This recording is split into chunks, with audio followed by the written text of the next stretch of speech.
성도님들, 우리가 쭉 봐왔지만 안식일의 찬송시인 시편 92편부터 시작해서 이 특별한 표제 없이 쭉 가다가 감사의 시로 끝나는 시편 100편까지의 배열을 보면요, 특징을 하나 발견할 수 있습니다. 즉 시편 92편부터 시편 100편까지의 특징이 뭐냐? 하나님께서 통치하시다. 히브리어로 좀 하면 아도나이 밀락이라는 말과 새 노래로 주께 노래하라. 히브리어로 하면 쉬르 라 아도나이 쉬르 하다시라는 말이 사실은 계속해서 반복되고 있다는 겁니다. 92편부터 100편까지 하나님께서 통치하신다라는 말과 혹은 하나님께서 새 노래로 여호와를 찬송하라는 말이 계속해서 반복해서 이런 시편이 나온다라는 겁니다. 교대로 배치가 돼 있죠. 특히 오늘 본문인 이 시편 99편은 하나님의 거룩하심을 주제로 하나님의 통치를 송축하는 시인데요. 여기서는 거룩을 기준으로 셋으로 나뉩니다.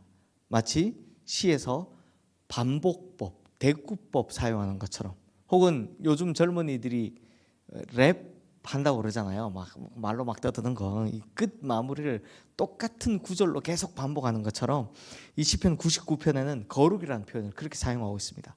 한번 보십시오. 3절 마지막에 그는 거룩하심이로다. 5절 마지막에는 그는 거룩하시도다. 9절 마지막에 여호와 우리 하나님은 거룩하심이로다 라고 끝마다 거룩하시다, 거룩하시다, 거룩하시다 이렇게 반복하고 있죠. 시에서 쓰는 반복하는 거, 혹은 젊은이들이 랩할 때 뭐 계속 똑같은 말을 반복하는 것처럼 이렇게 되어 있습니다. 그러므로 성도님들, 시편 99편에서 가장 강조하고 있는 게 뭐겠습니까? 하나님은 거룩하시다. 하나님의 거룩인 겁니다. 그래서 4절에서 보는 것처럼 왕은 거룩을 위해 정의와 공의를 행하신다라고 합니다. 또 6절에서 보는 것처럼 제사장은 거룩을 위해 증거와 율례를 지키라라고 말씀하고 있습니다. 그리고 더욱 중요한 말씀이 있습니다. 우리 8절 말씀 함께 읽겠습니다. 여호와 우리 하나님이여, 주께서는 그들에게 응답하셨고 그들의 행한 대가대로 갚기는 하셨으나 그들을 용서하신 하나님이시니다.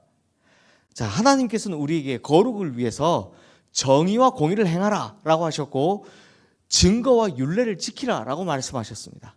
그리고 그 행위의 대가로 응답해 주시는 거죠.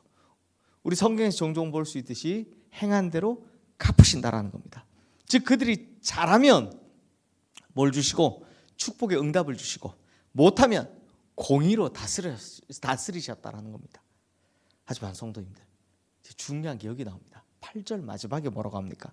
그들의 행한 대로 갚기는 하셨으나 그들을 용서하신 하나님이시니이다 라고 합니다. 성도님들, 좀 놀라운 이야기 하나 해드릴까요? 구약에요, 용서라는 단어가 몇 번쯤 나오는 것 같습니까? 구약에 용서라는 단어 굉장히 많이 나올 것 같죠. 성경이 용서라는 단어가 많이 나오니까 놀랍게도 용서라는 단어가요, 구약에서는 그렇게 흔하게 볼 수 있는 단어가 아닙니다. 제가 쭉 세어봤습니다. 참 쓸데없는 짓을 했죠. 한번 세어봤는데 용서라는 말이 총 18번 나옵니다. 많이 안 나오죠. 그런데요, 그 중에서도 하나님 우리를 용서해 주세요 라고 우리가 이제 하나님한테 비는 내용이 대부분이었고, 가끔 사람과 사람들 간의 관계에서 야, 용서해라, 사람하고 사람과 용서해라 라는 말도 조금 있었고요. 그 다음에 부정적인 의미로 내가 너희를 용서하지 않겠다 라는 말이 그 다음으로 많았습니다. 그리고 우리가 기대하듯이 하나님의 용서를 받는 법, 하나님께서 우리를 용서하신다라는 의미에서는 소돔과 고모라 사건 때 아브라함의 간구로 인해서 의인 50명 있으면 내가 용서하겠다라고 할 때 그때 한번 나오고, 그리고 쭉 넘어서 에스겔서에 와서야 내가 너희를 용서한다라는 말씀 외엔 방금 보신 우리 시편 99편 8절 말씀이 전부였습니다.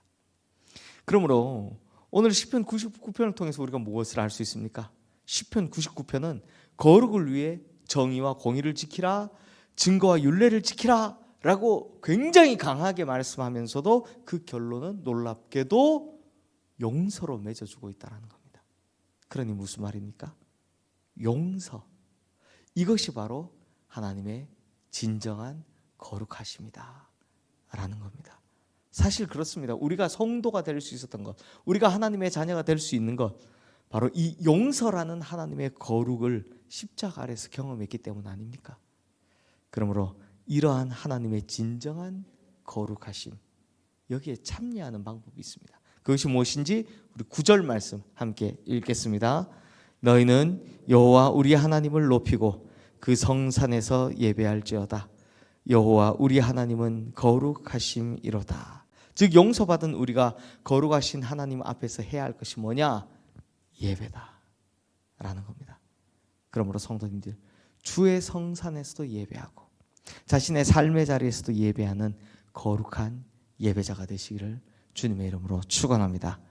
그래서 그 예배 안에서 하나님의 용서하심 그리고 하나님의 거룩하심을 순간순간마다 느끼고 경험하시는 우리 성도님들 다 되시기를 주님의 이름으로 축원합니다. 이 시간 오늘 주신 말씀 기억하며 우리 함께 기도하겠습니다.